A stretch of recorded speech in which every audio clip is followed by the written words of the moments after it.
광장의 목소리를 듣습니다. 소수의 목소리가 다수에 가려지지 않게 현장으로 가겠습니다. 페트롤 전북 하멘커가 간다.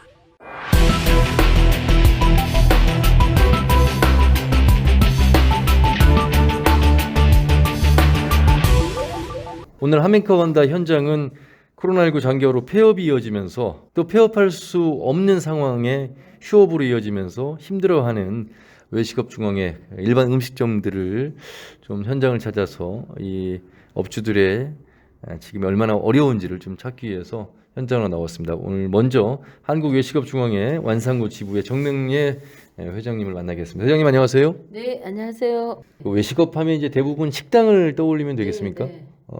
일반 음식점. 일반 음식점. 네네. 예. 완산구 안에만 해도 상당히 많죠? 지금 현재 영업 허가가 되어 있는 게 한 5,300개 정도 될 겁니다. 그럼 이 가운데 지금 뭐 대부분 힘든 상황을 지금 버티고 있다는 표현이 적절할 것 같은데 휴업 말고 폐업한 가게들도 파악이 됩니까 그러면? 그러면요. 저희는 폐업을 하게 되면은 폐업 신고를 해야 하기 때문에 네. 구청에 파악이 되고 있고요. 그 지금 이번에 폐업을 더 빨리 한 업소들은 뷔페 네네. 거기는 이제 그 돌잔치나 뭐 회감연이나 이제 그런 걸 못 오고 또 단체 그 모임을 지금 못 하기 때문에 그 업소들은 굉장히 힘들죠. 그래서 오히려 그러니까 대규모 식당 그러니까 연회나 뭐 돌잔치나 이런 것들을 해오던 곳은 아예 뭐 그 행사 자체가 지금 없기 때문에 네. 더 빨리 문을 닫을 수밖에 없는 그런 상황이다. 그렇기 때문에 근로자의 수도 대규모이기 때문에 많죠. 보통의 20명 정도 이렇게 근로자를 운영을 했었는데 그분들이 갈 곳이 또 없어지게 된 거죠. 또 다른 블록으로 가시면은 그쪽에는 좀 상당히 많이 비어있는 그런 거 아마 보이실 거예요. 예. 지금 오시는 사장님은 그러면 지금 휴업 중에 계신 분이신가요? 네, 예. 휴업 중이시고 사업자는 지금 현재 폐업하신 상태예요. 그럼 그분이 지금 뭐 어디에선가 다른 일을 하고 계시겠네요. 그렇죠. 다른 일을 하고 계시죠. 오늘 그럼 인터뷰 때문에 특별히 또 네, 이곳까지 또 함께 와주셨고 예. 아유 저희가 너무 무리한 부탁을 좀 드린 것 같고 아닙니다. 그분 입장에서는 이 동네 오시는 것 자체가 네. 좋지 않은 기억으로 남아 있어서 네네. 힘든 시간이 될 것 같습니다. 네, 그렇죠. 음식점 말씀을 하시면은 아마 사장님이 조금 답답해 하실 거예요. 저기 오시네요. 한때는 사장님이셨는데 네네. 이제는 이제 어디에선가 누군가의 네. 직원이고 또 내지는 또 일자리를 찾아야 되는 그런 네. 예, 구직자가 됐습니다. 네. 예. 사장님은 어떤 일을 하셨어요? 저는 원래는 이제 컨설팅 쪽입니다. 네. 패션 쪽 컨설팅을 주로 하고 지금은 이제 아울렛 쇼핑몰이라든가 이제 이런 구축 사업들을 좀 하고 있어요. 근데 이제 저쪽을 하면서 원래 이제 저희 자리는 개인 임대를 안 하는데 제가 이제 개인 임대해서 진행을 했었죠. 딱 2년 했어요. 굉장히 아쉬운 부분이 많죠. 그러면 2년 임대를 한 분야는 어떤 식당이었습니까? 네, 식당. 소고기 정육식당입니다. 2년 됐으면 사실은 코로나 직전에 개업을 해서 예. 코로나를 바로 맞이했고 직격탄을 맞으신 그런 식당이 됐겠네요. 예. 맞습니다. 예, 굉장히 뭐 영업도 좀 많이 활발하게 했고 많이 했는데 일단 4인 그 5인 이상 그 금지가 가장 저한테는 좀 크게 다가왔었던 것 같아요. 연말에 예약 잡혀져 있던 것을 다 제가 직접 전화해서 캔슬하고 했었으니까. 아무래도 그러니까 대규모의 인원이 단체가 들어오는 식당이었던 것 같아요. 예. 예, 그렇다 보니까 5인 사실 5인과 5인을 나눠서 여러 명을 받을 수도 있지만 그거 자체가 안 되는 거잖아요. 예, 그걸 규칙을 그대로 지키셨고 그로 인한 피해가 상당히 크신 것 같습니다. 예. 아마 2년 하면서 한 4억 정도 손해 봤어요. 실질적으로. 그리고 이제 뭐 그 뒤로 재난지원금이나 여러 가지 뭐 그런 게 있었는데 근데 사실 그런 것도 굉장히 불합리한 점이 많다고 생각을 해요. 이번에 뭐 4차 지원금 나오고 했었는데 저희는 해당이 안 돼요. 제가 폐업을 12월 24일 날 폐업을 했거든요. 그러면 아예 지원이 안 되는 겁니다. 실질적인 피해가 그리고 저는 어떤 소상공인에 대한 기준 자체가 재난지원금이나 이런 부분들이 뭐 연매출 그때 4억 이하였었나요? 5억 이하였었나요? 맨 처음에 했을 때. 근데 실질적으로 가장 피해가 큰 분들은 연매출 5억에서 10억 사이라고 생각을 합니다. 기본적인 종업원을 5인에서 10인을 채용을 하고 그걸 운영을 하는데 뭐 연매출 3억은 사실은 부부가 두 사람이 하는 그 정도예요. 그것은 피해가 물론 피해는 당연히 있겠지만 가장 큰 직격탄이나 이런 것은 5인에서 10인 사이의 종업원을 고용을 하면서 운영했었던 약간 그 중대형 식당들이 가장 큰 피해인데 매출에 대한 그 피해 지원금에서 매출을 뭐 연매출 4억 이하다 뭐 이렇게 딱 잡아버리면 이분들은 또 해당이 안 되는 거거든요. 2년간의 그 힘든 과정을 마치고 결국 폐업을 하셨습니다. 네. 폐업하고 나서 그 남은 그 식기류라든지 자재 이런 것들은 어떻게 하셨어요? 제가 이제 12월 24일 날 폐업하고 한 4개월 정도를 가게를 이제 넘겨보려고 이렇게 했는데 실질적으로 가게에 와서 찾아왔었던 고객도 단 한 번도 없습니다. 그래서 결과적으로는 어떤 시설에 대한 시설과 영업 권리금에 대한 그 부분을 그냥 아예 제로죠.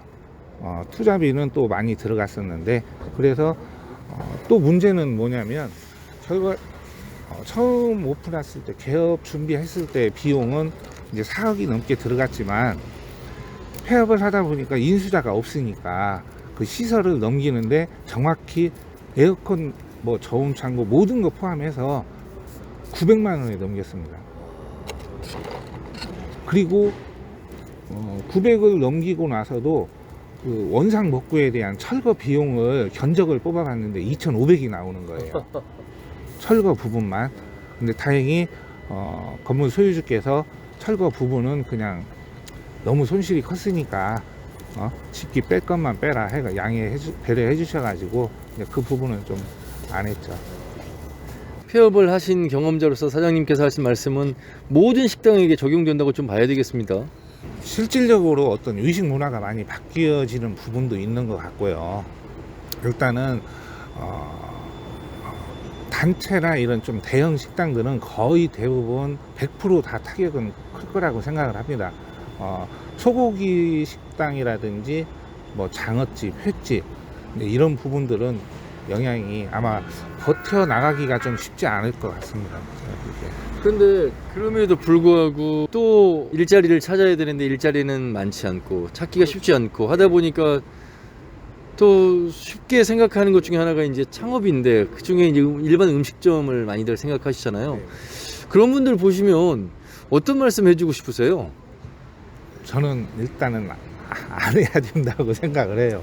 근데 기본적으로 뭐 배달이 많아지고 뭐 이렇게 하지만 좀 수수료라든가 또 포장 용기 이렇게 하게 되면 사실 큰 수익이 나는 구도는 아니거든요. 저는 좀 안 하고 싶어요. 네, 권하고 싶지도 않고 실질적으로는 잘 아는 지인이라면 정말 제가 찾아가면서까지 말리고 싶어요. 사실 버티다가 못해서 폐업을 했고 그만큼 큰 금액적인 손실을 했는데도 그 부분에 대해서는 전혀 지원이 없다는 부분은 문제가 있다고 생각합니다. 어찌 보면 그러니까 자영업자 입장에서는 내가 폐업한 것 자체가 증명인데 그렇죠. 예, 그 이외에 또 다른 무슨 증명을 해야 되느냐. 그렇죠. 이것이야말로 진짜 피해인데 예. 지금 그런 심정이고 그런 말씀이신 네. 거잖아요. 어떻게 달라졌으면 좋겠습니까 그러면? 그러한 어떤 기준점이 당연히 어떤 지원금에 대한 그 기준점이 있고 뭐 여러 가지 좀 돌발 상황이 있는 부분은 사실이지만 폐업 자체는 현실적으로 제가 버티다가 못 버텨서기 때문에 폐업을 하게 된 거거든요. 근데 폐업을 하게 되면 이제 거래처의 어떤 미수라든가 또 직원 급여 정리하는 것 이 부분들이 이제 한꺼번에 몰려옵니다. 대출이 있었던 부분 같은 경우는 대출도 바로 또 상환 이제 촉구가 들어오는 부분. 그런 부분에 대해서는 정말로 그런 쪽에서는 적절한 어떤 좀 지원책이 있어야 되지 않나. 자, 그러면 이번엔 한국외식업중앙회 김주성 부장과 함께 저희가 현장으로 한번 나가도록 하겠습니다. 부장님 안녕하세요. 예, 안녕하세요. 예. 아무래도 지금 요즘에 코로나로 인해서 이제 또 다른 전반적으로 이제 전체 업소들이 다 타격을 입었겠지만 신시가지 쪽은 특히나 이제 젊은 그 층들이 좀 많이 몰리는 지역이고 예. 또 이제 주류를 또 많이 취급을 하는 업소들이 상당히 많거든요. 근데 이제 그 업소들이 그 오후 10시 이후 영업 제한 그 영향을 직접 받기 때문에 몇 시간 안 되는 그런 영업 시간으로는 전혀 이제 유지가 안 되다 보니까 그 업소들이 상당히 많이 지금 폐업하거나 점포 철거하거나 지금 그런 실정입니다. 네, 이제 배달 업종을 이제 요즘에 많이 생각하시고들 계시는데요. 이제 연세가 좀 있으신 분들은 배달업을 뛰어들으시게 될 경우에 이제 그런 메뉴 관리나 아니면은 이제 배달 앱 사용했을 때 그 리뷰 관리 그런 여러 가지 부분들에 대해서 어려움을 많이 느끼시기 때문에 그분들은 조금 어렵고요. 좀 젊으신 분들은 이제 배달 쪽으로 많이 뛰어들으시는데 이제 가장 큰 문제가 이제 마진율입니다. 왜 그러냐면은 배달 어플을 사용함으로 인해서 조금 그 배달 어플 쪽으로 수수료가 많이 나가시는 분들은 뭐 한 달에 200~300만 원 그 정도까지 나가시기 때문에 그 서로 경쟁을 계속 이제 심하게 하면 할수록 그 비용은 점점 증가하거든요. 그래서 이제 그런 부분에 대해서 이제 좀 많이 어려움을 느끼시고 예, 그런 실정입니다. 좀 워낙 경쟁이 많이 치열해졌습니다. 그 부분도 그 저희한테 뭐 휴업이나 폐업을 문의하시는 분들은 이제 직접적으로 이제 더 이상 경영이 어렵기 때문에 그렇게 문의하시는 거고요. 이제 나라에서 이제 휴업이나 폐업을 할 경우에 이제 여러 가지 좀 지원 제도들이 있는데요. 이제 뭐 예를 들어서 폐업 점포 뭐 제도전 장려금이랄지 뭐 철거비 지원이랄지 이런 부분들이 있어서 저희가 그 부분들 안내해드리고 또 신청이 어려우신 분들은 직접적으로 도와드리기도 하고 그렇게 운영하고 있습니다. 광장의 목소리를 듣습니다. 소수의 목소리가 다수에 가려지지 않게 현장으로 가겠습니다. 페트롤 전북 함앵커가 간다. 폐업을 하고 그 중고 물품을 어떻게 이제 처리하고 그리고 실제로 그런 중고 물품이 얼마나 많이 늘었는지 이런 말씀을 듣기 위해서 나왔습니다. 그 사장님 본인 소개 좀 해주세요. 주방 손지영입니다. 이곳에 오니까 중고 물품들도 좀 눈에 보이는데 예. 어디에서 오는 것들인가요? 일반 손님보다는 프랜차이즈를 많이 가지고 있어가지고 옛날에는 뭐 한 5년 전만 해도 프랜차이즈 하면 새 거는 다 이거 버리고 새 거를 다 하셨거든요. 근데 지금은 A란 사람이 만약에 점포를 한 개 얻었지 않습니까? 네. 그러면 업종이 틀리잖아요. 횟집이고 고깃집이다. 이래 되면 그 중복되는 제품은 그냥 쓰고 안 되는 것들은 이제 중고도 매입을 안 해요. 왜 그러냐면 이거 새 거거든요. 예. 이게 한 110만 원 해요. 근데 6개월 정도 썼다 치면 옛날에는 한 5년 전만 해도 한 50, 60에 중고 사장님들 가져가셨어요. 근데 지금은 10만 원도 안 줘요. 왜냐하면 위생과에 알아보시면 아시겠지만 이거 오픈한 집보다 폐업하는 게 바뀌어 버렸어요. 100집 중에 70이 오픈하고 30이 폐업이 돼야 정석인데 네. 이게 바뀌어 버렸어요. 그러니까 물량이 너무 많이 나오니까 수요보다 공급이 많아 버리니까 매입할 수 있는 자기 터도 한정이 돼 있지 않습니까? 그러니까 이런 것도 1년 미만은 거의 새 거거든요. 그런데 10만 원 뭐 이렇게밖에 안 하니까 그래 하니까 중고 하시는 사장님들이 매입을 해가지고 손을 보고 닦아가지고 팔아야 수입이 창출하는데 그게 없다 보니까 제가 알기로는 동북 우회도로 가시면 중고가 많이 있습니다. 제가 뭐 아는 주방도 보면 직원 3명을 작년에 다 퇴사 처리했어요. 어려우니까 빚내가지고 직원 월급을 줄 수는 없지 않습니까? 그래서 직원들도 인정을 하고 작년 12월 다 나간 걸 알고 있어요. 제가 한 개 팔면 5천, 6천 남아요. 근데 군산까지는 제가 배달하는 이유가 뭐냐면 영업을 하는 목적을 군산, 익산, 김제는 갈 이유가 없잖아요.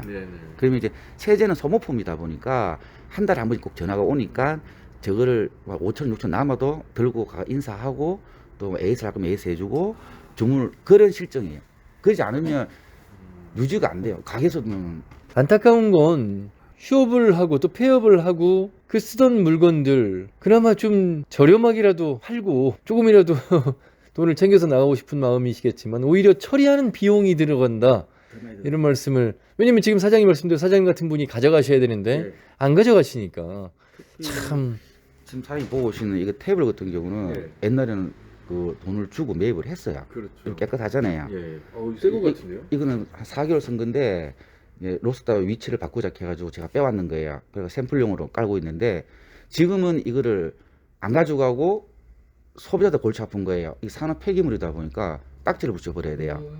이게 매입은 줄고 우리가 이제 했으면 가져와야 되지 않습니까? 그러면 처리 비용이 또 만만치 않다 보니까 이거 가지고도 소비자하고도 실랑이를 향후 한 20년 전만 해도 이렇게 그냥 불태웠습니다. 근데 지금 MDF 이거는 태우면 연기가 나요. 검은 연기. 촌에서도 안 해요. 예. 촌에서도 옛날에 이거를 갖다 좀 조화가 떼었거든요. 아웅이에. 지금은 안 돼요. 연기가 나니까. 그렇게 이런 또 부대 비용이 발생도 안 하는 애들이 또 발생이 되니까 여기 또 내려가고 그러면 저희는 점점점 더 사장님 같은 분들도 힘들어지시면 도대체 이 많은 물건들은 어디로 가야 되고 이게 다 쓰레기가 되는 것인가? 이것들만 쓰레기가 되는 것이 아니라 그 영업을 했고 가게를 운영했던 사장들의 마음도 그만큼 힘든 상황이 되겠구나라는 게 이 코로나의 지금 시기구나. 참 더 실감이 납니다. 지금 폐업을 하고 말씀하신 대로 작업 때나 뭐 싱크 때 가는 볼 같은 경우는 그 재사용이 가능하거든요. 그런데 옛날에는 그런 걸 돈을 줬습니다. 저희들이. 근데 지금은 돈을 안 줘요. 얘도 돈 안 주고 지금 안고 있는 의자도 안 줍니다. 그러면 울죠. 그러면 자기들은 울면서 계좌 몇개로 있다가 이제 만료가 되고 나갈 때 되면 원상복귀를 하게 되면 그냥 지게차로 다 찍어버려 버리는 거예요. 아니면 스댄 이런 거는 고철로 가져가면 비철로 들어가니까 돈도 안 되고. 그냥 가져가는 시는 분들도 내가 가져가가지고 이걸 폐기물을 돈을 지급을 해도 이윤이 생겨야 하지 않습니까? 마이너스가 생기는데 가져올 사람 아무도 없죠. 그러니까 이 지금 악순환만 계속 도는 것 같아요.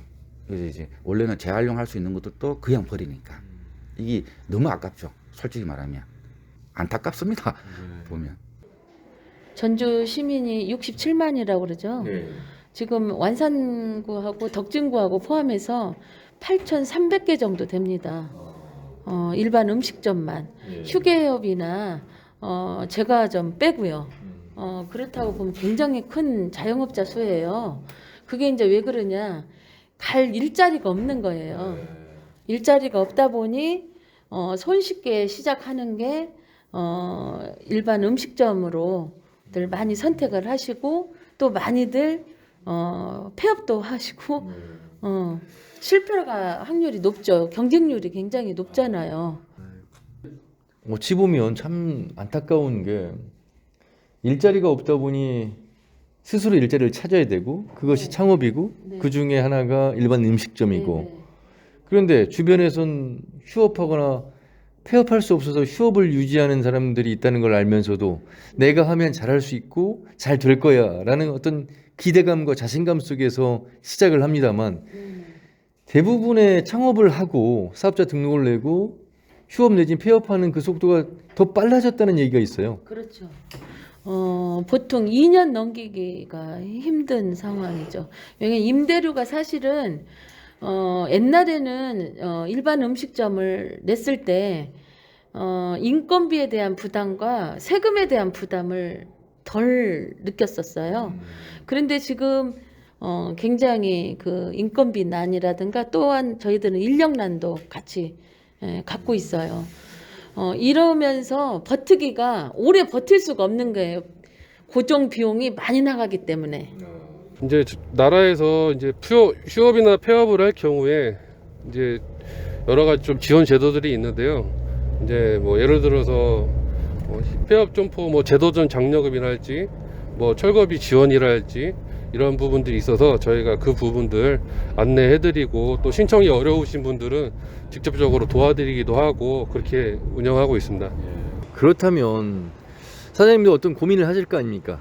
또 다른 일을 하셔야 되고 그런 고민을 많은 분들이 하실 거고 자영업자분들이 그럼 어떤 분야의 일을 창업을 해야 되고 어떤 일을 해야 될까? 그렇다고 막연히 그냥 손 놓고 기다릴 수는 없을 것이고요. 관련된 분야 쪽에 일을 하고 있기야 하고 싶은데 제가 봤을 때는 이제 아까 외식 문화에 대한 어떤 트렌드가 바뀐다든지 지금 같은 경우 사실 이제 베이커리라든지 베이커리 카페나 이런 부분이 또 많이 급성장을 하고 있거든요. 이제 그런 쪽은 좀 생각은 해볼 수는 있는데 그냥 단순하게 어떤 식사라든가 어떤 모임 단체를 위주로 하는 그런 부분들은 아예 권하고 싶지 않습니다. 그러면은 지금 이런 질문이 적절할지 모르겠습니다. 지금 완성거 주부의 우리 부장님도 함께 동행을 하고 계시는데 전주 시민에 비해서 일반 음식점 내지는 자영업자 수가 너무 많아서 이게 문제가 된 것이다. 사실 코로나의 영향도 있지만 엄청 많습니다. 그렇죠? 예. 그런 부분에 대해서는 어떻게 생각하세요? 과하게 많죠. 또 전주가 대표적인 소비 도시 중에 하나거든요. 어떤 생산적인 그런 부분도 없고 그리고 대부분 또 주말을 많이 기대를 하고 하지만은 사실은 혁신도시나 이런 쪽의 공무원들은 주말 되면 다 사실 서울로 가요. 그래서 거의 혁신이나 뭐 이서의 행정연수원 부근 이런 또 도청 부근 이런 데들은 사실은 뭐 휴식이나 이런 단체가 전무하다고 보는 게 맞죠. 사실 뭐 지역 상품권이나 이렇게 발행을 해서 소비를 촉진하고 이런 것은 좋은데 또 반대로 어떤 공무원의 휴식이라든가 모임 금지를 딱 원천적으로 봉쇄를 해버리고 한다는 것은 조금 좀 모순이 있다고 생각을 합니다. 근데 사실 신시가지나 혁신이나 저쪽 행정연수원 부분 같은 경우는 그 부분이 정말 큰 타격으로 오는 거거든요. 광장의 목소리를 듣습니다. 소수의 목소리가 다수에 가려지지 않게 현장으로 가겠습니다. 페트롤 전북 함앵커가 간다. 자, 함앵커 간다 현장 취재 이번에는 관광 여행업계 이야기를 좀 들어보기 위해서 전북도 관광협회 정회관 이사를 만나도록 하겠습니다. 이사님 안녕하세요. 네, 안녕하세요. 저희가 지금 이제 관광 여행 살펴보기 전에 외식업, 음식업을 하시는 분들 이야기를 좀 듣고 현장 돌아봤습니다. 참 어떤 분은 뭐 2년 사이에 4억의 적자를 보고 그 시설 투자했던 것을 거의 받지도 못하고 그냥 나와야 되는 말씀을 하셨는데 여행 쪽 관광도 뭐 음식업 못지않게 더 타격이 클 것 같습니다. 어떻습니까? 여행업으로 이제 그 함축해가지고 이제 보도록 할게요. 네. 지금 사실 코로나 이후에 그 벌써 그 1년이 이제 넘어간 쯤인데 매출이 현재까지 지금 없어요.